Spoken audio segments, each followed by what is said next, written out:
Bom, eu sou de uma área, né, da física, que é uma área considerada assim, tecnicista, que é uma área que envolve, vamos dizer, técnicas, resultados, experimentos, fenomenologia, teoria, matemática, mas a minha experiência de formação me fez passar, me colocou em contato com pessoas que me fizeram não repensar, mas realmente começar a pensar a ciência de uma forma muito mais integrada e muito menos dessa forma capitalista. Durante o meu período de mestrado, doutorado no exterior, né, os anos que eu fiquei fora, eu tive a oportunidade de interagir e de ser formado, né, numa escola em que havia criadores de teorias, né? Durante o meu curso de doutorado, durante meus pós-doutorados, nesse mesmo grupo de pesquisa, pude interagir com pessoas, fui formado por 5 prêmios Nobel de Física. E o que eu acho interessante de toda essa passagem por essas pessoas, eu estou colocando isso por causa do discurso da Virginia, da fala da Virginia, o que eles menos me ensinaram e nunca se preocuparam de ensinar foi o aspecto instrumental tecnicista da física. O que eles me ensinaram a pensar foi a correlação da física com a filosofia, sobretudo. Para mim, esses mestres que eu tive, que foram Nobel de Física, antes de mais nada, eles eram filósofos naturais. A física era uma forma de expressão da sua relação com a natureza. Eu diria que eles eram até quase que epicuristas. E me ensinaram essa visão da ciência, da física, integrada com todas as ciências, né? Eu acho que às vezes o capitalismo coloca, como a professora colocou, né, essa ideia de que existem prioridades dentro de uma ciência. Quais são as áreas da física mais importantes? A física exploratória, a física básica, a física aplicada, a física teórica, a fenomenologia, experimento, e depois a relação. Qual é a ciência mais importante? A física, a matemática, a história, a filosofia? Tira a filosofia e coloca a matemática.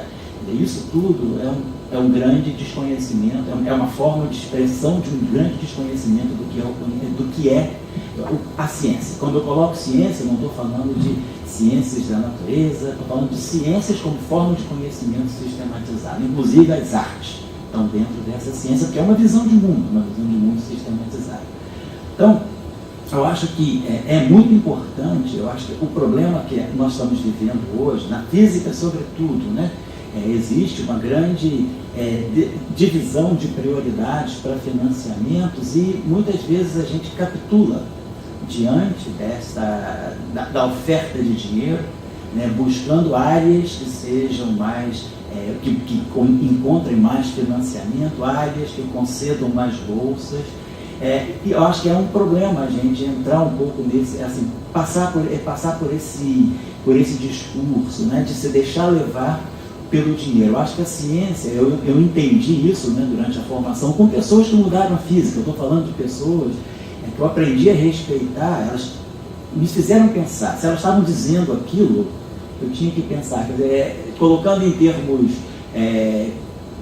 proporcionais, né, eu pude ter na física contato com pessoas que na música seriam Mozart e na história seriam Marx, por exemplo. Pessoas que construíram teorias que fizeram rever, né, o conceito de mundo, o conceito de natureza. Essas pessoas fizeram pensar e elas mostraram sempre para mim que a ciência é para todos. Nunca, é interessante eu colocar isso, muitas vezes a gente procura um professor para pedir a orientação dele, a primeira coisa que ele quer saber é o currículo, saber as suas notas, saber o teu histórico escolar. Com esses professores com que eu me relacionei, sobretudo aquele que me orientou, ele nunca foi capaz de perguntar qual disciplina você sabia mais, sabia menos, quais eram as suas notas, que era uma carta de recomendação. A única pergunta é, você quer trabalhar? Então tem trabalho para você.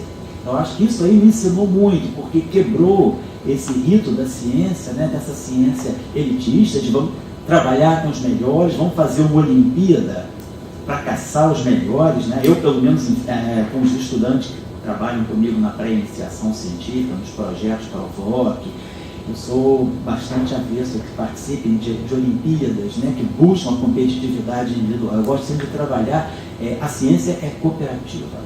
Né? As ciências se comunicam, né? Sem filosofia não existiria física. Essa teoria de cordas, essas teorias mais avançadas da física de fronteira hoje, são teorias em que os construtores dessas teorias, eles têm uma formação filosófica muito forte. Então, a física nasce dessa visão de mundo, né, que é uma visão baseada em filosofia. Então, essa ideia que a ciência pode trazer muita desigualdade, pode. A física é uma ciência assim. Eu trabalho com comunidades de periferia, trabalho com comunidades carentes já há 24 anos, desde 94, tentando trazer pessoas da classe popular, pessoas da classe trabalhadora para o mundo da ciência. Nesse meu trabalho que eu venho fazendo junto com muitas outras pessoas, o que a gente observa é que a física e a matemática são duas ciências que no ensino médio de periferia, de escolas públicas, de regiões onde o Estado praticamente não interfere, são as ciências mais excludentes. Elas são elitizantes, né? Então física é para poucos, matemática é para poucos, tem que ter um grau de inteligência, dizem todas essas bobagens. E a gente tem visto que é possível você atrair as pessoas, né? Redimensionar as pessoas se reintegrarem no mundo, né? Na sociedade, através da física, que parece ser uma ciência muito excludente, uma ciência que não tem contato com a sociedade. Então, eu acho que é um problema nosso, da nossa comunidade. Muitas vezes, né, nos cursos, né, fui aluno, né, nunca vou me esquecer que eu fui aluno durante muitos anos. A gente encontra professores que sempre tentam colocar, assim, até chegar lá é muito difícil, isso é muito elitista, você tem que passar por muita seleção, tem que ser muito filtrado. Quando não é verdade isso. Eu entendi com essas pessoas grandiosas com quem eu trabalhei, que basta ter vontade e basta ter solidariedade. Cada pessoa tem um tempo, né? Cada estudante tem um tempo, cada estudante tem uma história de vida que na ciência a gente não pode ignorar. Nós que orientamos teses, orientamos pessoas, nós estamos trabalhando de uma forma muito artesanal. A gente não está trabalhando com a massa, a gente está trabalhando com esse estudante, com essa pessoa. Cada um tem uma história de vida, cada um tem uma visão de vida, cada um tem uma escala de tempo, cada um percebe a ciência de uma forma diferente, mais aprofundada, às vezes uma forma mais prática, mais pragmática. Então eu acho que às vezes a ciência, ela corre o risco, ela era para gerar totalmente igualdade. A professora falou uma coisa aqui, que a ciência contribuindo para a igualdade da diversidade. Em física nós temos um conceito que é perfeito sobre isso, chama-se simetria. A simetria, ela vai nos levar à concepção de que o mundo, ele é unificado, ele partiu de uma coisa só. Todas as forças, todos os fenômenos da natureza são diferentes manifestações de um único fenômeno, de um fenômeno unificador que existiu lá em eras muito primordiais. E à medida que o universo foi evoluindo, as diversidades foram aparecendo. Mas mesmo essas diversidades, elas não são diversidades que impõem uma forma de domínio, elas são diversidades que estão em harmonia, sem a necessidade de uma força impositora que exerça pressão para que a harmonia aconteça. Então, esse conceito em física de simetria, que é a harmonia das diferenças, né? Mas uma harmonia natural, não imposta por nenhuma forma de força externa, ela é um conceito que eu acho que nós, às vezes, não sabemos. Nós trabalhamos na natureza, em física trabalhamos com esse conceito, mas não o colocamos em prática. Eu acho que a física, se nós formos olhar a constituição do núcleo atômico, a constituição do átomo, depois a constituição das estruturas mais complexas, é uma estrutura extremamente democrática. A natureza, uma vez um sociólogo, num curso que nós trabalhamos, nós temos esse pré-vestibular comunitário em Petrópolis, que já tem 24 anos, e a gente trabalha temas assim, unificados. Nós não trabalhamos muito disciplinas, a gente trabalha temas que são abordados por todas as disciplinas. Por exemplo, a luz é dada pelo físico, a luz é dada pelo matemático, a luz é dada pelo biólogo, pelo filósofo, pela professora de língua portuguesa, pelo professor de história, pelo professor de geografia, e assim vai. A luz, o tempo, o espaço, a energia, todos os conceitos da física, a gente tenta trabalhar dentro de uma visão multidisciplinar. Cada professor vai ler aquele conceito, vai trabalhar aquele conceito de acordo com a ótica da sua disciplina. E uma vez o professor de sociologia colocou o desafio: como trabalhar a mais-valia na física? como trabalhar a mais-valia na natureza. Isso foi em 2012, foi o ano que foi descoberto o bóson de Higgs. Então, eu aproveitei o ensejo da descoberta do bóson de Higgs para trabalhar a mais-valia e mostrar que a natureza pratica menos-valia. O bóson de Higgs é a partícula mais franciscana que existe na natureza. Ele tudo dá e ele nada pede em troca. E tudo aquilo que ele dá, ele próprio não tem, que é a origem da massa. Então eu acho que a natureza, ela às vezes dá lições para a gente fantásticas. E a gente, na nossa área, a gente não percebe que a natureza está dizendo aquilo para nós.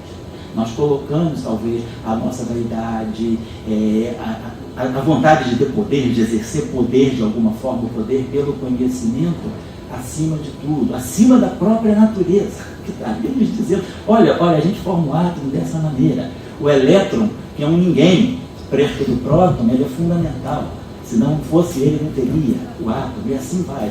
Então, eu acho que a ciência, né, vamos dizer, a natureza, ela nos ensina que o que existe é unificação, igualdade, simetria, harmonia das diferenças. Mas a ciência, às vezes, ela caminha na direção ortogonal. Ela vai na direção de criar elites, né? Criar dominação, formas de dominação, e muitas vezes o ensino, sobretudo, eu falo da minha disciplina, né? Que é física, ou as ciências exatas e naturais, física, matemática, elas afastam a pessoa da busca da natureza, da busca de compreender o mundo por ser colocado de uma forma muito elitizante. Então eu tenho sempre trabalhado um pouco isso. Quer dizer, esse ano, quando eu vi o tema, que era a ciência para a redução das desigualdades, eu achei esse tema fantástico para refletir. Lá no nosso curso esse ano, o mote do curso esse ano é a ciência para a redução das desigualdades, e a gente vem trabalhando isso, né, há 24 anos, mostrando como a física está junto com a história, como não se pode fazer física de uma forma descontextualizada, anacrônica, é importantíssimo, né? A física está dentro de um contexto histórico, a física faz parte da história de uma época, ela não define nada. E se a física vai em certas direções, como foi a época da teoria da relatividade restrita, a época da teoria da relatividade geral, o período de visão quântica do mundo, agora esse casamento mais forte entre microcosmo e macroscópio, entre a natureza quântica da matéria e a natureza cosmológica, né? Tudo isso não é uma questão, não é uma evolução da física, é uma evolução do homem, é uma evolução da história da humanidade, é uma evolução da sociedade que leva a física para esse caminho. Se não fosse o contexto histórico do segunda metade do século XIX, talvez Einstein nunca tivesse produzido a teoria da relatividade. E quando Einstein produz a teoria da relatividade geral em 1914, em 1915, em 1917, ele lança a cosmologia como uma teoria física, ele tira a cosmologia do cenário da magia e transforma a cosmologia em ciência com um trabalho dele de 1917, que se chama As Implicações Cosmológicas da Teoria da Relatividade Geral. Quem está falando ali é um homem com a filosofia do século XIX. Um homem que tinha na cabeça dele todo um pensamento filosófico que o século XIX deu a ele. Einstein era um homem com a cabeça do século XIX. Fez ciência no século XX, mas a filosofia dele era do século XIX. Por isso ele enveredou por essa direção. Não é o caso, por exemplo, de alguns pensadores do mundo quântico, da visão quântica de matéria e de energia, da chamada mecânica quântica, que eram pessoas já com uma outra visão filosófica que hoje levou a desenvolver esse tipo de física. A pessoa com quem eu trabalhei muito próximo durante o meu doutorado, que foi o professor Abdel Salam, ele era islâmico, e o trabalho dele era, ele botava na física toda a visão filosófica que ele tinha do mundo no qual ele foi criado, e com a filosofia que o criou, que foi a filosofia associada ao islamismo. Então, a gente não pode deixar de pensar que a matemática, a física, essas ciências que são consideradas ciências mais duras e às vezes mais excludentes, elas foram feitas por homens que sabiam antes de mais nada a filosofia. Eu acho que, eu estou também caminhando assim para o final, porque eu acho que é importante a gente debater, né, aproveitar a professora que está aqui, como sempre, colocar isso, porque é importante, vocês todos que estão aqui, como a professora falou, são bolsistas, são pessoas que já estão trabalhando em ciência, desenvolvendo pesquisa, desenvolvendo ciência, a gente nunca pode se afastar né, daquilo que a natureza está dizendo. Eu acho que uma pessoa que eu sou fã, assim, fã mesmo, né, como físico, eu sou fã, é São Francisco de Assis. Porque eu acho que São Francisco de Assis foi um grande físico, um grande matemático. Ele leu a natureza e conseguiu colocar a natureza em prática. Ele realmente detraiu muito mais lições, ele conversou muito mais com a natureza do que muitos grandes cientistas, do que muitos grandes físicos, né? Que não adianta a gente transformar a natureza num conjunto de equações matemáticas, codificar a natureza de uma forma que só nós dominemos aqueles códigos, e usemos os grandes computadores para fazer os nossos cálculos, e daí a gente se pergunta, o que a natureza está me dizendo? Nada. Eu estou trabalhando de uma forma completamente antipodal com a natureza. Então, eu acho que é muito importante a gente pensar na ciência como uma forma de nos fazer pessoas melhores, né? E de uma forma de nos aproximar. A ciência é uma linguagem, né, que deve nos aproximar. Infelizmente, nesse mundo capitalista competitivo de individualidades, né? Quem saca mais rápido, quem é o mais inteligente, aparentemente, né? Quem é o mais inteligente, quem é o mais bem dotado, isso vai nos afastando, levando a hiperespecialização, como a professora falou, e a gente daqui a pouco se encontra monologando, falando só para nós mesmos, né? Ninguém mais é capaz de entender. Eu acho que esse é um cuidado que a gente tem que ter. É um discurso não simpático dentro do meio da ciência, né? Muitas das coisas que eu falei, dizer que São Francisco de Assis foi um grande físico, isso aí, dentro da física, isso aí gera um terrível terremoto, né? Mas eu passei por pessoas que me fizeram pensar assim, talvez se eu não tivesse encontrado essas pessoas na minha vida, eu estaria hoje só fechado na minha sala com as minhas equações, com o meu formulário como um farmacêutico de manipulação, manipulando símbolos nas equações, e não estaria pensando que a nossa ciência é uma forma de abordar o mundo, de se relacionar bem com as pessoas, de nos fazer pessoas melhores. Então, eu acho que o tema da reflexão, a reflexão que nos traz esse tema é se realmente a ciência está contribuindo para reduzir as desigualdades. É uma pergunta, ninguém ainda tem a resposta, cada um de vocês tem a sua reflexão, tem certeza que tem, e está na hora de nós todos, né, lutarmos, né, para realmente fazer com que a ciência reduza as desigualdades. Se a gente continuar reproduzindo aquilo que vem nos criando já há algumas décadas, né, sobretudo na segunda metade do século XX, a gente vai cada vez mais aumentar as desigualdades através da ciência, não reduzir. Obrigado pela participação, pelo convite.